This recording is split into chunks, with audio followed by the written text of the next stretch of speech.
ஆண்டவருடைய பரிசுத்தமான நல்ல நாமத்திற்கு மகிமை உண்டாகட்டும். இந்த அற்புதமான நாளிலும் ஆண்டவருடைய சன்னிதானத்தில் நாம் கூடி வருவதற்கு நம்முடைய தேவனாகிய கர்த்தர் நமக்கு நல்ல வாய்ப்புகளையும் சந்தர்ப்பங்களையும் தந்திருக்கின்றார். ஹல்லேலூயா. வருடத்தை துவங்கின அநேகர் இந்த வருடத்தின் இறுதி நாட்களை காண்பதற்கான வாய்ப்புகள் இல்லாமல் போனார்கள். ஆனால் நாம் இன்றைக்கு உயிரோடு இருக்கிறோம் என்று சொன்னால் தேவனுடைய மகத்துவமான கிருபையே அன்றி வேறு ஒன்றும் இல்லை. ஆமேன். சத்தத்தை உயர்த்தி ஹல்லேலூயா. இந்த நாளிலும் கூட நம்ம ஆண்டவருடைய சன்னிதானத்தில் ஆண்டவருடைய வார்த்தையை கேட்பதற்காக நம்முடைய இதயத்தை ஆண்டவருடைய சமூகத்திற்கு நேராக ஏறெடுத்து ஆண்டவரை பார்த்து நம்ம கேட்போமா? Glory to Jesus. வசனம் தியானிக்கையில்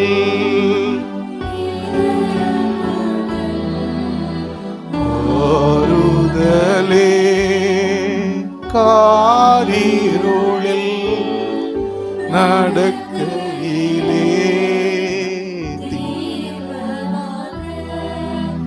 வழி காரிருளில் அப்பா வழி நடத்தும் திருக்கரத்தா தாங்கி என்னை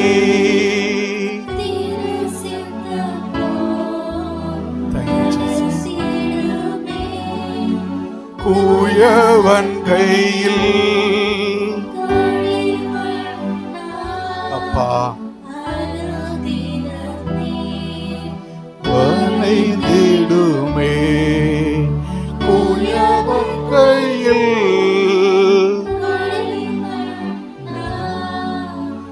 அனுதினம் நீர்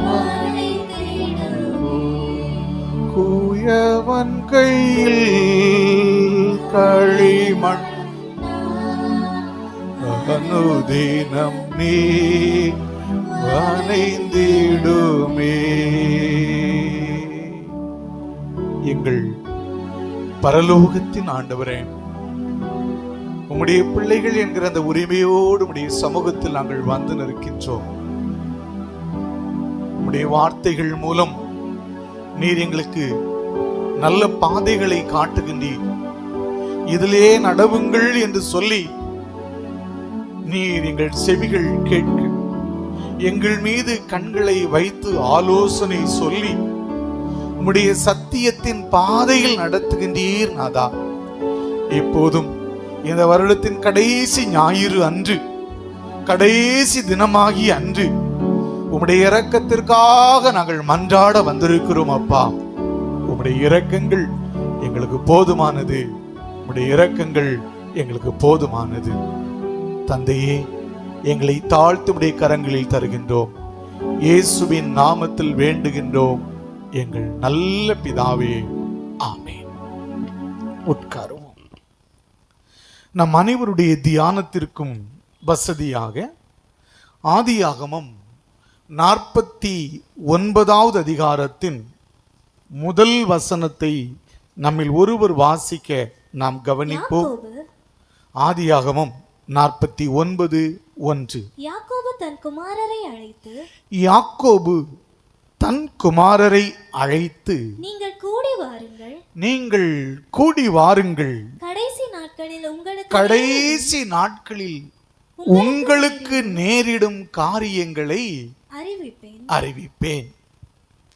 யாக்கோபு தன் குமாரரை அழைத்து, 12 குமாரர்கள் உண்டு, அந்த 12 குமாரர்களையும் அழைத்து இங்கே கூடி வாருங்கள், கடைசி நாட்களில் உங்களுக்கு நேரிடுகிறதை நான் அறிவிப்பேன்.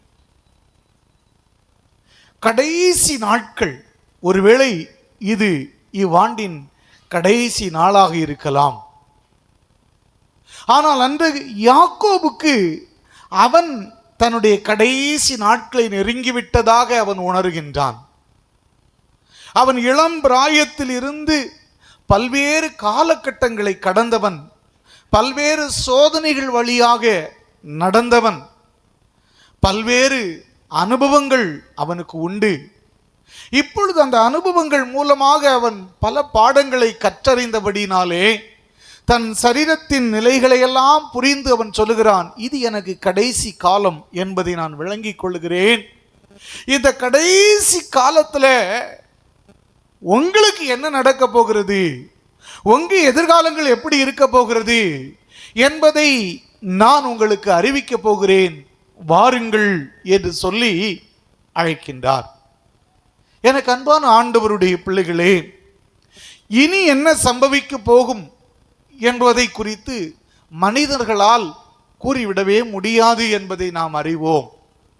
ஆனால் இங்கே பரிசுத்த வேதாகமத்தை வாசிக்கும் பொழுது இனி என்ன சம்பவிக்க போகிறது என்கிற தகவலை பரலோகத்தின் ஆண்டவர்தான் கூறிவிட முடியும் என்பதை தானியேலின் புஸ்தகத்திலே நாம் வாசிக்கலாம். கவனிப்போம். தானியேல் 2வது அதிகாரத்தின் 28வது வசனத்தை ஒருவர் வாசிக்கலாம். தானியேல் 2:28. பரலோகத்தில் இருக்கிற தேவன், மறைபொருட்களை வெளிப்படுத்துகிற பரலோகத்தில் இருக்கிற தேவன் கடைசி நாட்களில் சம்பவிக்க போகின்றவைகளை ராஜாவாகிய நேபுகாத்நேச்சாருக்கு தெரிவித்திருக்கின்றார். கடைசி நாட்களில் என்ன சம்பவிக்க போகிறது என்பதை மனிதர்கள் அறிவித்து விட முடியாது. தேவனே நேர்த்தியாகவும் சரியாகவும் அறிவித்து விட முடியும். இதைத்தான் தானியேலின் புஸ்தகத்திலே நாம் பார்க்கின்றோம். கடைசி நாட்களில் என்ன சம்பவிக்க போகிறது என்பதை தேவன், ராஜாவே நேபுகாத்நேச்சார், ராஜாவே உமக்கு அவர் தெரியப்படுத்த சித்தமாயிருந்தார், அதனால தான் சில சொப்பனங்களை உமக்கு காண்பித்தார். இனி என்ன சம்பவிக்க போகிறது என்கிற தகவலை ஆண்டவர் தான் வெளிப்படுத்த முடியும். பழைய ஏற்பாட்டின் காலத்துல ஆதியாகமத்தில் நீங்க வாஸ்து பார்த்தீங்கன்னா பார்வோன், அந்த பார்வோனும் இவ்விதமாய் சொப்பனம் பார்க்கும் பொழுது யோசேப்பு விளக்கம் கொடுக்கிறான். இனி என்ன சம்பவிக்க போகிறது என்பதை, இம்முடைய தேசத்தில் என்ன நடக்க போகிறது என்பதை ராஜாவாகி உமக்கு ஆண்டவர் வெளிப்படுத்தி இருக்கிறார் என்று. ஆம் கர்த்தருடைய பிள்ளைகளே, தேவன்தான் இப்படிப்பட்ட எதிர்காலங்களில் நடக்கப் போகின்றவைகளை காண்பிக்க முடியும். ஆனால் மனிதன் தன் வாழ்க்கையின் அனுபவங்கள் மூலமாக விளங்கிக் கொள்ளவும் முடியும். அதனால தான் நீங்கள் பார்த்தீங்கன்னா தெரியும், வயதானவர்களை பார்த்தீங்கன்னா இளைஞர்களை கண்டதும் அவங்கள கூப்பிட்டு சில புத்திமதிகளை சொல்லுவார்கள். ஏன்னா இந்த உலகத்தில் அவங்க நிறைய பார்த்துருக்குறாங்க, நிறைய படித்திருக்கிறாங்க, நிறைய கேட்டிருக்கிறாங்க, நிறைய அனுபவிச்சிருக்கிறாங்க. ஆண்டவர் எதிர்காலத்தில் நடக்கிறதை நேர்த்தியாய் சொல்லுகிறது போல முதியவர்களும் கூட, தன்னுடைய வாழ்வின் ஓரத்தில் வந்ததாக கருதுகிறவர்களும் கூட தங்கள் அனுபவங்கள் ரீதியாக சிலவற்றை கூறுவார்கள். அவங்க சொல்றது ஏறத்தாழ அப்படியே நடக்கும். அதனால தான் அறிந்தோ அறியாமலோ சிலர் சொல்லுவாங்க, டேய் வயசான அம்மா வயசான அப்பா அவங்கள்ட்ட சாபத்தை என்ன செய்திடக்கூடாது, வாங்கிடக்கூடாது, அவங்க சொன்னால் கரெக்டாக இருக்கும். ஆனால் அதனால தான் பெரியவர்களை மதிக்கணும்னு சொல்லி சிறு பிள்ளைகளுக்கு பெற்றோர் கற்றுக் கொடுப்பார்கள். பெரியவர்களை மதிக்கும் போது அவருடைய இருதயம் மகிழும் போது தன் பிள்ளைகள் மீது கரங்களை வைத்து அவர்கள் ஆசீர்வதிப்பார்கள். அந்த ஆசீர்வாதம் அப்படியே தங்கும். இப்படித்தான் இந்த யாக்கோபும் கடைசி நாட்களுக்கு நேராக வந்து விட்டான். நீங்க வாஸ்து பார்த்தீங்கன்னா தெரியும், 48வது அதிகாரம் 48வது அதிகாரத்தின் 11வது வசனத்தை வாசிக்கலாம். யோசேப்பை நோக்கி, ஆதியாகமம் 48:11, இஸ்ரவேல் யோசேப்பை நோக்கி உன் முகத்தை காண்பேன் என்று நான் நினைக்கவே இல்லப்பா. தன் மகனை பார்த்து சொல்றாரு, எப்பா உன் முகத்தை நான் பார்ப்பேன் என்று கொஞ்சம் கூட என்ன செய்யல, நினைக்கவே இல்லை. வாசிக்கலாம். ஆனாலும் இதோ உன்னை மாத்திரம் இல்லப்பா, உன் சந்ததியையும் காணும்படி தேவன் எனக்கு அருள் செய்தார். ஆமென், அல்லேலூயா. வயதான காலம். வயதான காலத்துல அவன் சொல்றான், யோசேப்பே நான் உன்னை பார்ப்பேன்னு கொஞ்சம் கூட நினைக்கலப்பா, கொஞ்சம் கூட நினைச்சு பார்க்கல. என் வாழ்வின் இறுதி பகுதியில் நான் வந்துட்டேன். ஆனா ஆண்டவர் எனக்கு ஒரு உதவி செய்தார். ஒன்ன மாத்திரம் இல்ல, உன் பிள்ளைகளையும் பார்ப்பதற்கு என் ஆண்டவர் உதவி செய்தார். ஆமென், அல்லேலூயா. இந்த வருடத்தை காண்போம், டிசம்பர் மாதத்தை பார்ப்போம்னு நம்ம நினைச்சதே இல்லை. ஆனால் இந்த டிசம்பர் மாதத்தை பார்ப்பதற்கு ஆண்டவர் உதவி செய்தார். இந்த டிசம்பர் மாதம் வரையிலையும் ஆண்டவர் நம்முடைய குடும்பத்தை அதிசயமாய் ஆச்சரியமாய் நடத்தின விதைகளை பார்ப்பதற்கும் தேவன் அனுகிரகம் செய்தார். ஆமென், அல்லேலூயா. இதுதான் யாக்கோபுடைய அனுபவம். நான் பார்ப்பேனே நினைக்கல. இப்ப கடைசி டைம்ல வந்து சொல்றாரு, நான் இந்த கடைசி நாள்ல என் பிள்ளைகளாகி உங்களை நான் ஆசீர்வதிக்க போகிறேன், எல்லாரும் என் முன்னாடி வாங்க அப்படின்னு என்று அழைக்கின்றார். ஆம் கர்த்தருடைய பிள்ளைகளே, இந்த மாதத்தின் இந்த வருடத்தின் கடைசி நாட்களை வந்திருக்கின்ற நீங்களும் நானும் நம்முடைய கடந்த நாட்களை கொஞ்சம் நினைத்து பார்க்க வேண்டும். யாக்கோபு தன் பிள்ளையை யோசேப்பை பார்ப்பேன் என்றே நினைக்கல. அப்படின்னா அவன் நிறைய விஷயத்தை நினைச்சு நினைச்சு நினைச்சு நினைச்சு பார்த்தான். ஆனா என் பையனை நான் பார்க்கிறதுக்கான வாய்ப்புகள் எனக்கு இல்லை என்றுதான் அவன் எண்ணினான். ஆனால் தேவன் வாய்க்க பண்ணினார். ஏன் அவர் அப்படி என் பையனை நான் பார்க்கறதுக்கான வாய்ப்பே இல்லை அப்படி நினைத்திருப்பார் என்றால், அவர் தன் வாழ்வை குறித்து அறிந்திருந்தார், மனிதனுடைய வாழ்க்கையை குறித்து புரிந்திருந்தார். வாசிக்க கவனிப்போம். சங்கீதம் 144வது சங்கீதத்தின் 4வது வசனத்தை ஒருத்தர் வாசிக்கலாமா? மனுஷன் மாயைக்கு ஒப்பாயிருக்கிறான். மனிதன் மாயைக்கு ஒப்பாயிருக்கிறான். அவன் நாட்கள் கடந்து போகிற நிழலுக்கு சமானம். மனிதனுடைய நாட்கள், மனிதனுடைய காலங்கள், மனிதனுடைய ஆயுசு நாட்கள் எப்படி இருக்கிறதாம்? நிழலுக்கு ஒப்பாயிருக்கிறது. கடந்து போகிற நிழலுக்கு. நீங்க காலையில 10 மணிக்கு ஒரு இடத்துல நிழல் இருக்கும், இதில் நிழல் தானே அப்படின்னு நினைச்சிட்டீங்கன்னா 11 மணிக்கு பார்த்தாங்கன்னா அந்த நிழலை காணோம், அது போயிடும். மனிதனுடைய வாழ்வும் அப்படிப்பட்டதே. மனிதனுடைய வாழ்வு கடந்து போகிற நிழலுக்கு ஒப்பானது. அதனால யாக்கோபு நன்றாய் அறிந்திருந்தார், என் மகனை நான் பார்ப்பேன் நினைக்கவே இல்லை. ஏன்னா நான் என்னுடைய வயது போய்கொண்டே இருக்கிறது, என்னுடைய ஆயுசு ஓட்டங்கள் ஓடிக்கொண்டே இருக்கிறது.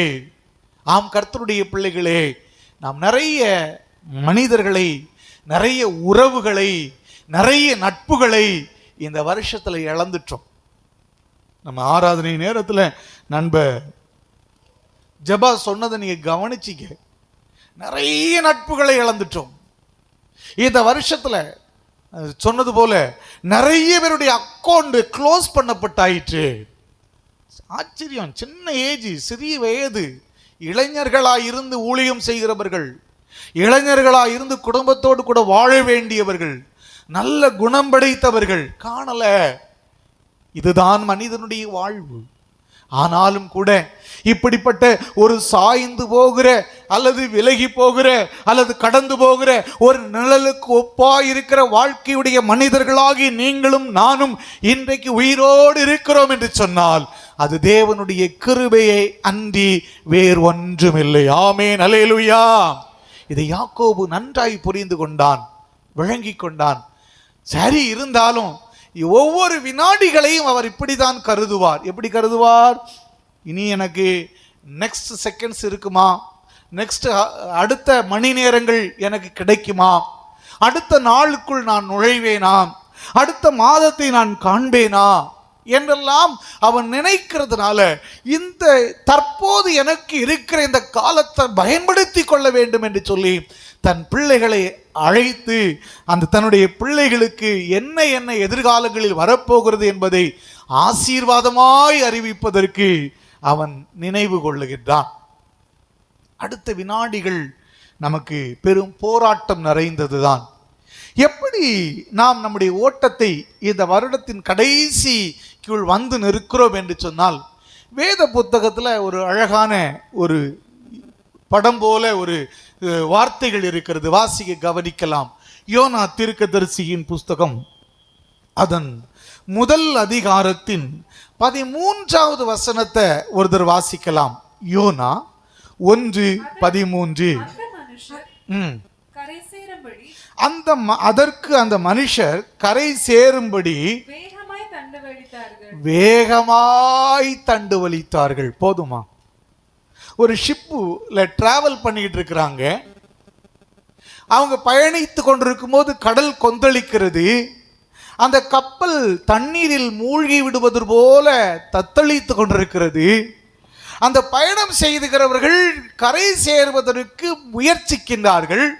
கப்பலில் இருக்கிற சரக்குகளை எல்லாம் கடலில் வீசி எறிந்துவிட்டு தன் உயிரை காப்பாற்றுவதற்கு முயற்சிக்கின்றார்கள். எல்லா சரக்குகளையும் வீசி ஆயிற்று, கப்பலை லெகுவாக்கி ஆயிற்று. ஆனாலும் கடல் அலை ஓயவில்லை, காற்றும் அமைதலாயிருக்கல. உயிர் பிழைக்கணுமேன்னு சொல்லி, நல்ல கவனிங்க, உயிர் பிழைக்கணுமே சொல்லி, கரை சேரணுமேன்னு சொல்லி அவர்கள் வேகமாய் தண்டு வலித்தார்கள். இந்த வருஷத்துல நம்மில் அநேகர் எப்படியாவது இந்த வருஷத்தை ஓட்டணும், எப்படியாவது இந்த வருஷத்தை முடிக்கணும் அப்படின்னு சொல்லி எதையெல்லாமோ இழந்தோம். கப்பலிலே கொண்டு செல்லப்பட்ட சரக்குகளை எல்லாம் தூக்கி வீசியது போல நம்முடைய செல்வங்களை, நம்முடைய பொருளாதாரத்தை எல்லாம் இழந்தோம். இழந்துகிட்டு பதறி அடித்து விட்டு அவர்கள் தண்டு வலித்தது போல நம்முடைய வாழ்க்கையை ஓட்டி ஓட்டி ஓட்டி ஓட்டி ஓட்டி டிசம்பர் 31 அப்படி என்ன செய்திருக்கோம்? பிடிச்சிட்டு அப்படியே திரும்பி பார்க்கிறோம். ஆம் கர்த்தருடைய பிள்ளையே, நாம் அத்தனை பேருடைய வாழ்க்கையும் இன்றைக்கு அப்படிப்பட்ட ஒரு விளிம்பு நிலையில் தான் நின்று கொண்டிருக்கிறது. ரொம்ப டயர்டாயிட்டோம், ரொம்ப டயர்டாயிட்டோம். நம்முடைய ஒவ்வொரு மாதமும் நமக்கு நடந்த நிகழ்வுகள், ஒவ்வொரு மாதமும் நம்முடைய சந்தித்த பிரச்சனைகளை எல்லாம் கொஞ்சம் நினைத்து பார்ப்போமானால் நமக்கு வியர்வை கொட்டும், நம்முடைய இதயம் துடிக்கும்.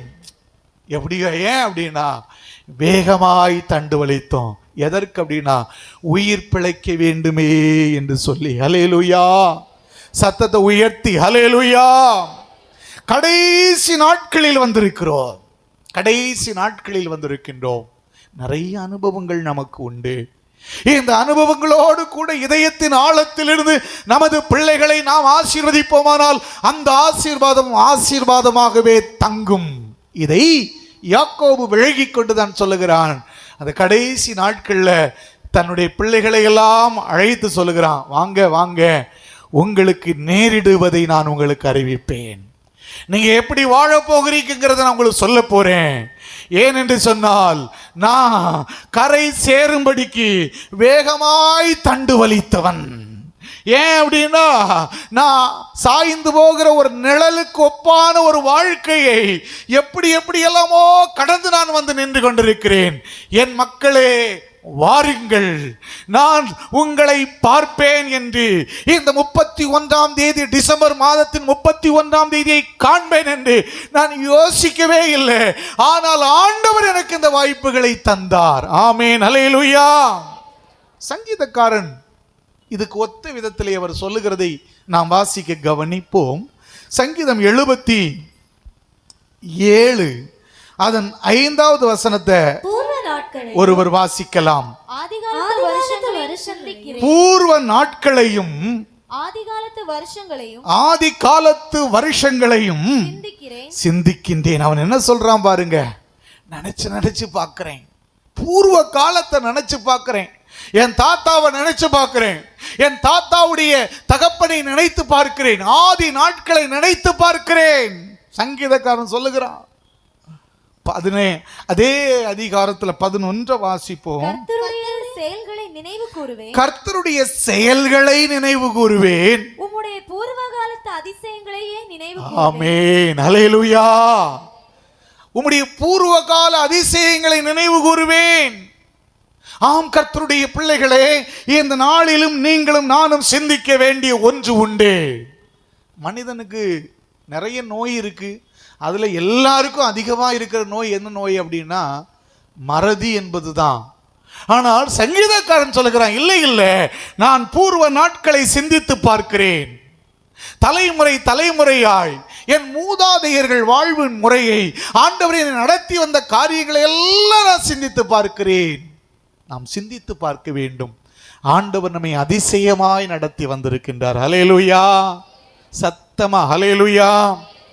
எங்கும் அழிவுகள், எங்கும் மரண ஓலங்கள்.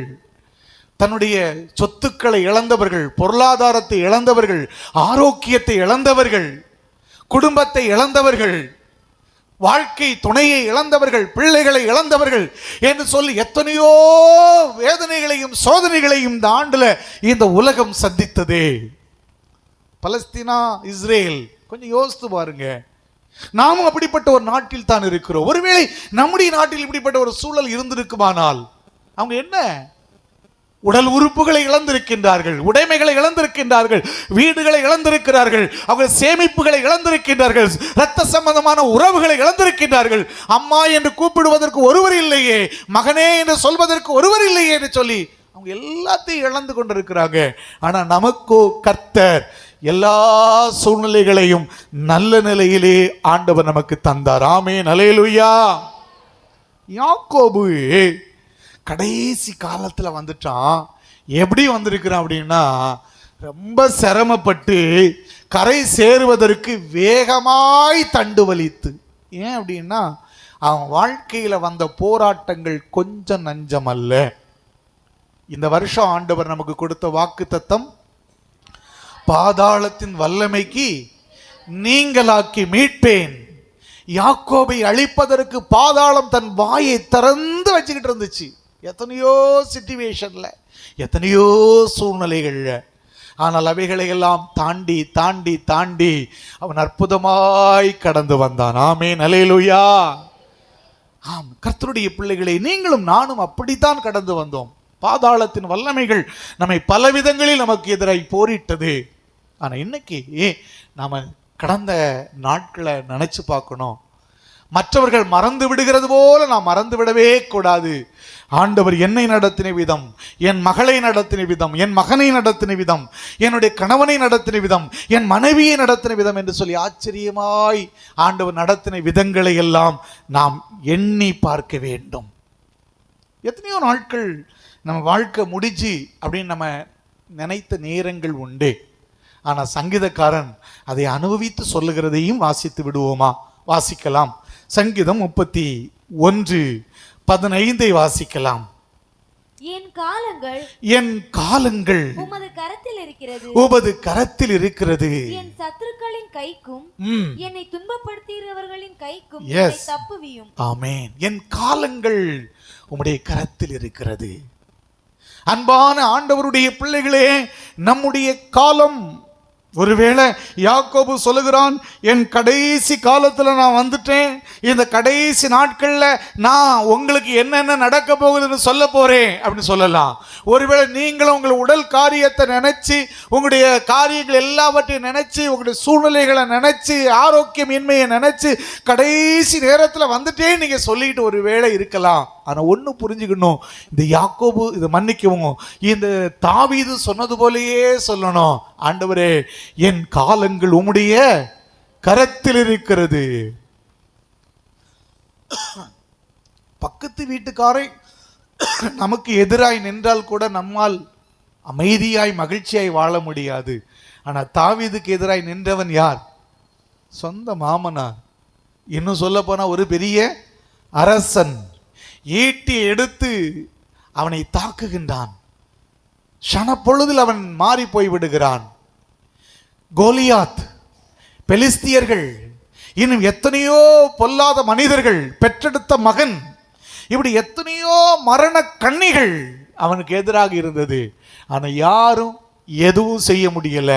அவன் தன் விருத்தாப்பிய வயது வரையிலும், தன்னுடைய அந்திய வயது வரையிலும் அவன் வாழ்ந்தே இவ்வுலக வாழ்க்கையை முடித்தான். ஆமென், அல்லேலூயா.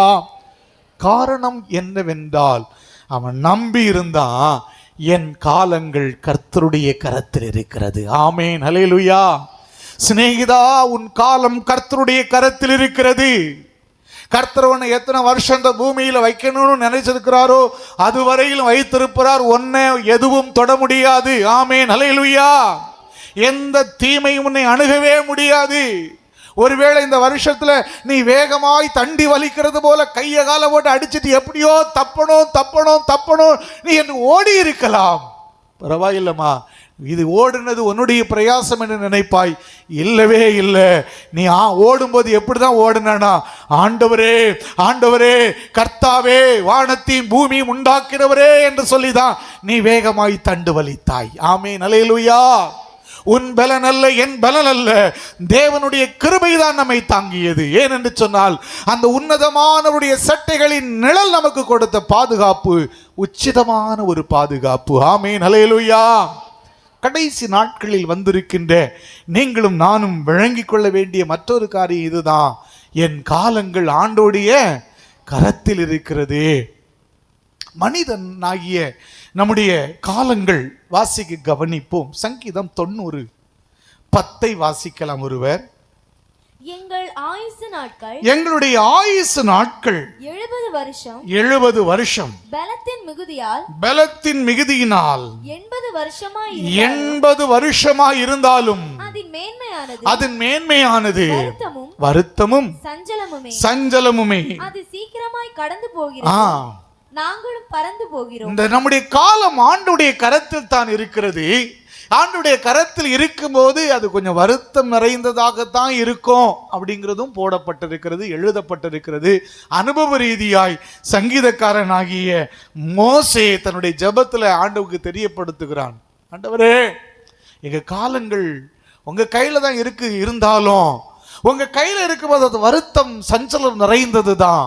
காரணம் என்ன அப்படின்னா, இந்த பூமியின் வாழ்க்கை 80-90 வயதை நாங்கள் அடையும் போது, அல்லது இந்த போராட்டமான இந்த பாதாளத்தின் ஆவியின் வல்லமையில் நாங்கள் அகப்படும் போது, பாதாளத்தின் ஆவிகள் எங்களுக்கு எதிராக கொக்கரித்து கொண்டிருக்கும் போது நாங்கள் இந்த போராட்டத்தின் வழியாகத்தானே வர வேண்டும். 12வது வசனத்தை வாசிப்போம். இந்த மோசே ஆண்டவர்கிட்ட ஜெபம் பண்றாரு. ஆண்டவரே, நாங்கள் ஞான இருதயம் உள்ளவர்கள் ஆகும்படி எங்கள் நாட்களை எண்ணும் அறிவை எங்களுக்கு போதித்து அருளும். ஆமென், ஹல்லேலூயா. சத்தத்தை உயர்த்தி ஹல்லேலூயா. சிலர்கிட்ட உங்க வயது என்னன்னு கேட்டா டபான்னு சொல்லிட மாட்டாங்க, சொல்லிக்கிட மாட்டாங்க. அதில் பெண்கள் பார்த்தாச்சுன்னா என்ன செய்வ, குத்தி மதிப்பாக தான் சொல்லுவாங்க. ஆமாம், நம்முடைய காலங்கள், நம்முடைய நாட்கள் ஒவ்வொன்றாக எண்ணணும். சிலர் கையில் பணம் வச்சுருப்பாங்க. 10 ரூபாய் கூடுனாலும் அவங்களுக்கு தெரியும், 10 ரூபாய் குறைஞ்சாலும் தெரியும். ஏன்னா எப்படி இருப்பாங்க, எண்ணிக்கிட்டே இருப்பாங்க. எப்பாடா எனக்கு 5 பவுன் காப்பு இருக்குது, 2 பவுன்ல மோதிரம் இருக்கு, கரெக்டாக வச்சிருப்பாங்க கவுண்டிங். ஆனால் சங்கீதக்காரன் சொல்லுகிறான், ஆண்டவரே, எங்கள் நாட்களை எண்ணும் அறிவு. அதனுடைய அர்த்தம் என்ன? கடந்து போன நாட்களை எல்லாம் நான் நினைச்சுக்கிட்டு இருக்கணும், பூர்வ நாட்களை எல்லாம் நான் சிந்திச்சுக்கிட்டு இருக்கணும். ஆண்டவர் தலைமுறையாய் என் குடும்பத்தை நடத்துகிற காரியங்களை எல்லாம் நான் யோசித்துக்கிட்டு இருக்கணும். அப்படி யோசித்துக்கிட்டு இருந்தாதான் நான் இப்போது எந்த நாட்களில் எந்த காலத்தில் இருக்கிறேன் என்பது எனக்கு தெரியும். ஆமென், ஹல்லேலூயா. ஆனால் யோபு கொஞ்சம் அட்வான்ஸாக ஒரு பிரேயர் பண்ணுவார். வாசிப்போமாமா, வாசிக்க கவனிப்பலாம். யோபு 29வது அதிகாரத்தின் 2வது வசனத்தை வாசிக்கலாமா? யோபு 29:2. சென்று போன மாதங்களிலும் தேவன் என்னை காப்பாற்றி வந்த நாட்களிலும் எனக்கு உண்டாயிருந்த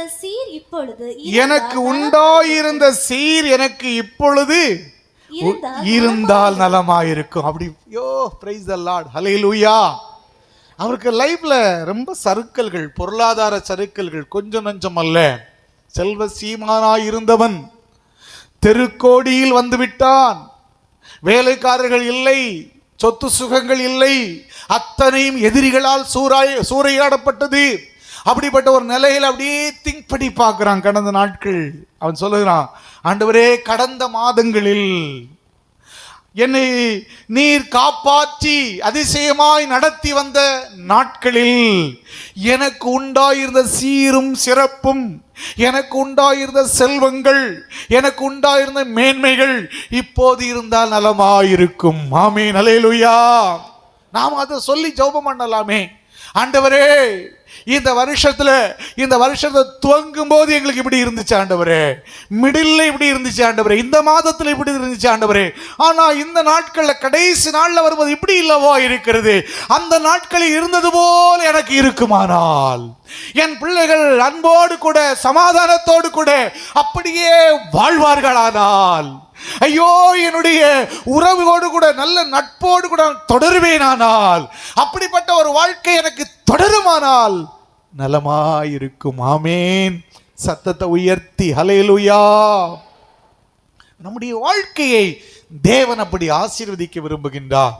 யோபு ஆண்டவரை கேட்கிறான், எனக்கு அந்த சீரும் சிறப்பும் எனக்கு இருக்கணும் ஆண்டவரே, ஆண்டவரே அந்த நல்ல வாழ்க்கை எனக்கு வேணும் ஆண்டவரே, அந்த செழிப்பான காலங்கள் வேணும் ஆண்டவரே, கடந்த காலங்களில் கடந்த மாதங்களில் எனக்கு இருந்த அந்த மேன்மைகள் எனக்கு வேணும் ஆண்டவரே. இந்த வருடத்தின் கடைசி நாளில் மணித்துளிகளில் வந்திருக்கிறோம். ஒருவேளை நீங்க வேகமாய் தண்டு வலித்து உயிர் தான் பிழைச்சிருக்கு அப்படி சொல்லி கரையை பிடித்து கொண்டிருக்கலாம். கரையை பிடித்து கொண்டிருக்கும் போது, கப்பலில் பயணித்த போது எல்லா சரக்குகளையும் கடல்ல வீசிட்டோமே, எம்டியா நின்றுகிட்டு இருக்கிறேன்னு சொல்லலாம். எம்டியா நின்றுகிட்டு இருக்கிற நீங்களும் நானும் இந்த யோபு போல ஜெபம் பண்ணலாம் அல்லவா? ஆண்டவரே, கடந்த மாதங்களிலும் சென்று போன வருஷங்களிலும் சென்று போன நாட்களிலும் கூட இருந்த அந்த சீரும் சிறப்பும் செல்வமும் செழிப்பும் எனக்கு கிடைக்குமானால் நலம். ஆமென், ஹல்லேலூயா, ஹல்லேலூயா. பாதாளத்தின் வல்லமைகள் உங்களை சூறையாடி இருக்கலாம், உங்கள் சுகங்களையும் சொத்துக்களையும் அது அழித்து நிர்மூலம் செய்திருக்கலாம். ஆனால் நாம் தேவனுடைய முகத்தை நோக்கி பார்ப்போமானால், இந்த யோபுவை இரட்டத்தலையாய் ஆசீர்வதித்த தேவனாகிய கர்த்தர், யோபுவின் ஜெபத்தை கேட்டு அவருடைய சிறையிருப்பை மாற்றின கர்த்தர் உங்கள் சிறையிருப்பையும் என் சிறையிருப்பையும் மாற்றுவார். ஆமென், ஹல்லேலூயா.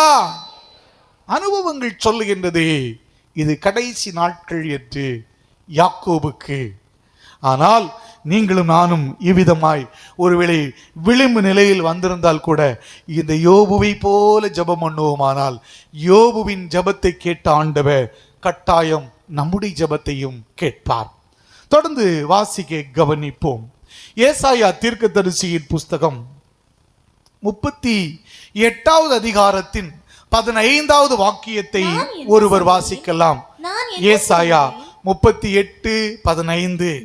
நான் என்ன சொல்லுவேன்? நான் என்ன சொல்லுவேன்? அவர் எனக்கு வாக்கு அருளினார். அவர் எனக்கு வாக்கு அருளினார். அந்த பிரகாரமே செய்தார். அந்த பிரகாரமே செய்தார். என் ஆயுசின் வருஷங்களில் எல்லாம், என் ஆயுசின் வருஷங்களில் எல்லாம் என் ஆத்துமாவின் கசப்பை நினைத்து, என் ஆத்துமாவின் கசப்பை நினைத்து நடந்து கொள்ளுவேன். தீர்க்கன் ஏசாயா சொல்லுகிறான், என் ஆயுசின் எல்லா நாட்களிலும் கூட, என் எல்லா தினமும் கூட என் வாழ்க்கையில சில கசப்புகள் வந்த அனுபவங்கள் உண்டு. அதை நினைச்சு நான் நடப்பேன். கசப்பு வருகிறதுக்கு பல காரணங்கள் உண்டு, பல காரணங்கள். நகோமியே உனக்கு ஏன் கசப்பு, உனக்கு ஏன் வேதனை அப்படின்னு கேட்டாச்சுன்னா அவ சொல்லுவா, என் சொந்த ஊர்ல கொஞ்சம் பஞ்சம் இருந்துன்னு சொல்லி பிழைக்கிறதுக்கு மோவாப் தேசத்துக்கு ஓடினேன். என் சொந்த தேசத்தை விட்டு நான் ஓடினேன். அங்கே நான் படாத பாடுபட்டு நான் ஊருக்கு திரும்பி வந்தேன். இனிமையான என்னுடைய வாழ்வு கசப்பாய் மாறுவதற்கு காரணம் சொந்த தேசத்தை விட்டு நான் போனதுதான் காரணம். ஒருவேளை இளையகுமாரனை பார்த்து, எப்பா நீ ரொம்ப வேதனைப்பட்டியே, சாப்பாட்டு கூட வழி இல்லாம நீ இருந்தியே, காரணம் என்ன அப்படின்னு அவனை பார்த்து கேட்ட அவனும் சொல்லுமா, நான் அப்பாவுடைய சமூகத்தை விட்டு சொத்துக்களை எல்லாம் வாங்கிட்டு தாறுமாறா செலவு பண்ணி அப்பாவுக்கு பிரியமில்லாத ஒரு வாழ்க்கை வாழ்ந்தேன். எதனாலதான் எனக்கு சாப்பிடுறதுக்கு பன்றியின் உணவு கூட கிடைக்கல, படுத்து உறங்குவதற்கு பன்றி கொட்டகை கூட கிடைக்கல, அன்பாய் பேசுவதற்கு ஒரு நட்பு கூட என் பக்கத்துல இல்லை, தனித்து விடப்பட்ட ஒரு சூழல்ல இருந்தேன். கசப்புக்கு காரணம் அதுதான். நம்ம எல்லாருடைய வாழ்க்கையிலும் சில கசப்புகள், சில வேதனைகள், சில விரும்பத்தகாத நிகழ்வுகள் வந்து போயிருக்கலாம். ஆனால் தீர்க்கன் சொல்லுகின்றான், நான் ஒவ்வொரு நாளும் என் ஆத்துமாவுக்கு ஏற்பட்ட அந்த கசப்பை நினைத்து, அதுக்கு அர்த்தம் என்னன்னா, இனி இப்படிப்பட்ட ஒரு சூழல் எனக்கு ஏற்பட்டு விடக்கூடாது. ஆமென், ஹல்லேலூயா. இந்த வருஷத்துல சில கசப்பான அனுபவங்களை பெற்றீர்களா? மதியீனமான செயல்கள்னால, தவறான முடிவுகள்னால, தவறான செய்கைகளினால, தேவனுக்கு பிரியமில்லாத ஒரு காரியத்தை துணிந்து துணிகரமாய் செய்ததுனால சில கசப்புகள். ஏசாயா சொல்லுகிறது போல, ஆண்டவரே, இனி இந்த கசப்புகள் என் வாழ்விலே வரக்கூடாது. நினைப்பேன், பூர்வ நாட்களை நினைப்பேன், சென்று போன காலங்களை நினைப்பேன். யோபு சொன்னது போல, அந்த சீர்கள், அந்த வாழ்வுகள், கடந்த மாத செழிப்புகள் எனக்கு இருந்தா நல்லா இருக்கும்னு ஜெபம் பண்ணுவேன். ஆனா அதே வேளையில சில இடங்கள்ல கசப்புகள் வந்ததே, இந்த கசப்புகளையும் நினைத்து நான் நடந்து கொள்வேன். ஆமென், ஹல்லேலூயா. அப்படி நடப்போமானால் வரப்போகிற புதிய ஆண்டு நன்மை நிறைந்த ஆண்டாக நமக்கு இருக்கும். ஆமென். சத்தத்தை உயர்த்தி ஹல்லேலூயா. தீர்க்கன் ஏசாயா சொல்லுகிறான். எப்படி சொல்லுகிறான்னா, நான் என் ஆயுசின் வருஷங்களில் எல்லாம் என் ஆத்துமாவின் கசப்பை நினைத்தே நடந்து கொள்ளுவேன். ஆமென், ஹல்லேலூயா. சத்தத்தை உயர்த்தி ஹல்லேலூயா. வாசிக்க கவனிப்போம். ஆதியாகமம் 37வது அதிகாரத்தின் 35வது வசனம். யாரு? யாக்கோபு. யாக்கோபை குறித்து சொல்லப்படுகிறது. மீண்டும் வாசிக்கலாம். 37:35. அவனுடைய குமாரர் குமாரத்திகள் எல்லோரும் அவனுக்கு ஆறுதல் சொல்ல வந்து நின்றார்கள். யாருடைய குமாரரும் குமாரத்திகளும்? யாக்கோபுடைய குமாரர்களும் குமாரத்திகளும். யாக்கோபுடைய மகன் யோசேப்பு மரித்து போனான் என்கிற ஒரு தகவல் அவனுக்கு கிடைத்ததுனால யாக்கோபுக்கு ஆறுதல் சொல்லுவதற்கு வந்து நின்றார்கள். ஆனாலும் அவன் ஆறுதலுக்கு இடம் கொடாமல், ஆனாலும் இந்த யாக்கோபு ஆறுதலுக்கு இடம் கொடாமல், நான் துக்கத்தோடு என் குமாரனிடத்தில் பாதாளத்தில் இறங்குவேன் என்றான். இவ்விதமாய் அவனுடைய தகப்பன் அவனுக்காக அழுது கொண்டிருந்தான். ஆத்துமாவின் கசப்பை நினைத்து அழுது கொண்டிருந்தான். அவன் என்ன சொல்லுவானா, நான் துக்கத்தோடு பாதாளத்துக்கு போவேன், நான் துக்கத்தோடு என் மகன் போன இடத்துக்கு போய் சேருவேன். அவன் தன் வாழ்வின் அந்த துயரமான அனுபவங்களை மறக்கவில்லை, மனதிலே வைப்பேன் என்று சொன்னான். அப்படியே வாழ்ந்தான், அதை நினைச்சிட்டே வாழ்ந்தான். அதனாலதான் ஒரு நாள் சொன்னுவான், மகனே, நான் உன்னை பார்ப்பேன் நினைக்கவே இல்லடா, உன் பிள்ளைகளை பார்ப்பேன் நினைக்கவே இல்லை, இப்பொழுது தேவன் எனக்கு அந்த வாய்ப்பை தந்தார். ஆமென், ஹல்லேலூயா. நினைத்தேன். எப்படி நினைத்தேன்? என் ஆத்துமாவில் ஒரு கசப்பு, என் வாழ்க்கையில் ஒரு கசப்பு, என் பிள்ளையுடைய வாழ்க்கை, எனக்கு இத்தனை பிள்ளைகளை ஆண்டவர் தந்தார், அதிலே ஒருவனுடைய வாழ்வு இப்படி விபரீதமாய் முடிந்து விட்டதே. அதை நினைச்சு நான் ரொம்ப கசந்துதான் வாழ்ந்துகிட்டு இருந்தேன். அவன் சொல்றான், டிசைட் பண்ணிட்டான், நான் துக்கத்தோடு கூட என் மகன்கிட்ட தான் போவேன், துக்கத்தோடு தான் இனி என் வாழ்க்கை, கசப்பு நிறைந்த ஒரு வாழ்க்கை தான். அதை நினைச்சு நினைச்சு நினைச்சு நினைச்சு இந்த அற்புதமான நாளிலும் கூட என் ஆண்டவர் உங்களுக்கும் எனக்கும் சொல்லுகிறார், பாதாளத்தின் ஆவிகள் உனக்கு துக்கமான, துயரமான, வேதனையான சில அனுபவங்களை கொடுத்திருக்கலாம். இது எதுக்கு அப்படின்னா, நீ நினைச்சுக்கிட்டு இனி இப்படிப்பட்ட கசப்பான அனுபவங்கள் உன் வாழ்க்கையில வராதபடிக்கு காத்து கொள்வதற்குத்தான். ஆமென், ஹல்லேலூயா. சத்தத்தை உயர்த்தி ஹல்லேலூயா. சரி, இங்க யாக்கோபு தன்னுடைய பிள்ளைகளை அழைத்து கடைசி நாட்கள்ல உங்களுக்கு சம்பவிக்க போகிறதை நான் உங்களுக்கு காண்பிப்பேன், சொல்லுவேன் என்று சொல்லி அழைக்கின்றார். இந்த நாளிலும் நம்முடைய தேவனாகிய கர்த்தரும் கூட, ஒரு மனிதன் தன் பிள்ளைகளுக்கு சொல்லுகிறது நிறைவேறுமானால் தேவனாகிய கர்த்தர் நமக்கு சொல்லுகிறதும் நிறைவேறும். ஆமேன். சத்தத்தை உயர்த்தி சொல்லுங்கள், ஆமேன். நேபுகாத் நேச்சார்ட்ட ஆண்டவர் சொப்பனத்தின் மூலமா சொல்லிட்டு சொல்றத தானியேல் விவரித்து சொல்லுகிறான். தேவன் கடைசி நாட்கள்ல உங்க வாழ்க்கையில செய்ய போகிறது சொன்னார்னுட்டு. அதே தானியேலின் புஸ்தகத்தை எடுத்துக்கொள்வோம். 10வது அதிகாரத்தின் 14வது வசனத்தை ஒருத்தர் வாசிக்கலாம். கடைசி நாட்களில் உன் ஜனங்களுக்கு சம்பவிப்பதை உனக்கு தெரியப்பண்ணும். தானியேல் ஜெபம் பண்ணிட்டு இருக்கிறான். 21 நாள் உபவாச ஜெபம். இரவும் பகலும் புசியாமலும் குடியாமலும் திராட்சரசம் நல்ல ருசியான உணவு எதையும் சாப்பிடாம அப்படியே விழுந்து ஜெபம் பண்ணிட்டு இருக்கிறான். வாசிக்கலாம். இப்போதும் கடைசி நாட்களில் உன் ஜனங்களுக்கு சம்பவிப்பதை உனக்கு தெரிய பண்ணும்படிக்கு வந்தே. இந்த தரிசனம் ஆண்டவர் சன்னிதானத்துல ஜெபம் பண்ணிக்கிட்டு இருக்கிறாங்க பாருங்க. ஜெபம் பண்ணிக்கிட்டு இருக்கிற தானியேலுக்கு தேவன் தம்முடைய தூதனை அனுப்பி சொல்லுகிறாரு, எப்பா நான் வந்தது நோக்கம் என்ன தெரியுமா? என்ன தெரியுமா? இனி என்ன சம்பவிக்க போகிறதுங்கிறத உனக்கு தெரியப்படுத்துறதுக்காக நான் வந்தேன். ஆமென், ஹல்லேலூயா. சத்தத்தை உயர்த்தி ஹல்லேலூயா.